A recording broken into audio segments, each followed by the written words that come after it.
I guess I didn't even need this jacket on, but it's quite warm out. I wanted to get out back here before they came with the shingles, because I think that company is coming in to do the roof today. That's what I was told anyway, but who knows? They haven't showed up yet. But I wanted to show you what I ordered from StudyShelf.com. That's Clyde Pilkington's site. It's a really good resource, and I'm thankful that I can order books and they come fast. Like this only took like 3 or 4 days. But I needed another copy, and they had it republished, The Unveiling of Jesus Christ by A. Enoch. I have a hard copy. I had several copies over the years, and I've gone through it quite a bit. But the hard copy I have in my library was just overused, really used, falling apart. So I needed a new copy. So this is just wonderful, because I can take these books in the Jeep when I go out delivering, because most of the time I'm just sitting there waiting for delivery. So I need something to read, and I just love to be able to order books a few times here and there. You know, I'm not overly rich, but when God graces me to be able to get a book, I get one. So it's added to my library, and I'll take it in the Jeep and have something to read. But I had some fellowship with a brother from British Columbia. His name is David Claremont. And I just met him. I met him through Wes's Believers list, Wes Fallenkamp. He puts it out, and we connected, and we had some video fellowship, and we text back and forth. So it's nice to be able to connect again that way. You know, one-on-one is wonderful, because you get a chance to actually get to know the person and get to know where they came from and how they got to believe what they believe. I think he's been believing for about 1.5 years, but he ran across, of course, Martin Zender's site, and he just couldn't stop, and he watched like video after video, he said, and he's just soaking in truth. He's a fairly new believer, and I'm amazed. You know, I've been around for 26 years as a believer, and the growth for me was really slow, like over these years, and you're seeing new believers come in, and the growth is exponential. It blows my mind, because they're getting everything so fast. It's like the Spirit is just working. The Spirit of God is just working over time and calling out the members of the body of Christ, which is just so tremendous. And we realize that our calling is speeding up in the sense of the body of Christ as a whole, and members coming in. But it's just a wonderful, wonderful time of fellowship, you know, when you can get together with a brother and just be and just share and just over exalt in God's glory and what he's doing spiritually with each one of us and our future.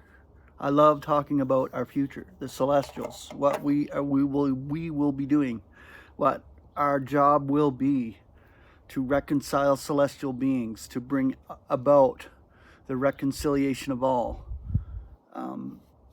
What a calling we have.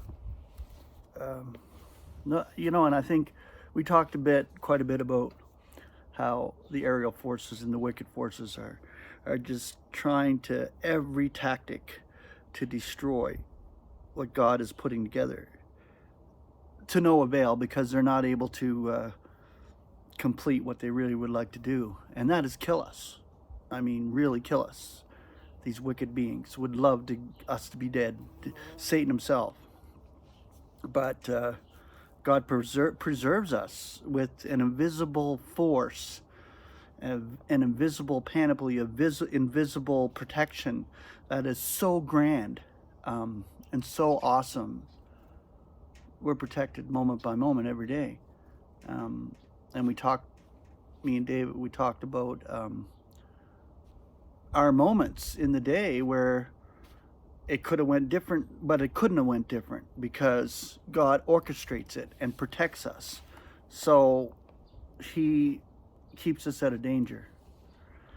But I just wanted to actually show you my original concordant version that I got back in 1999. I know I showed this on other videos, but I have new subscribers.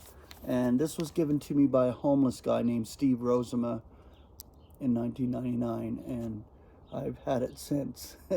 It's such a precious copy because when I first come into a realization of the truth, and it was graciously given to me by Steve, our brother, and from the moment I got this, it was like, wow, this is just so amazing. But I also want to share a little bit of this from 2 Corinthians chapter 5, starting in verse 18. I used to highlight and underline lots in here, so it's well worked over. So let's just read this and marvel at God's operation. Yet all is of God, who conciliates us to himself through Christ, and is giving us the dispensation of the conciliation, the peace. We illuminate that peace, that one-sided peace, which is God's peace, to the rest. How that God was in Christ, conciliating the world to himself, not reckoning their offenses to them, and placing in us the word of the conciliation. For Christ, then, are we ambassadors of God, entreating through us. We are beseeching for Christ's sake, be conciliated to God.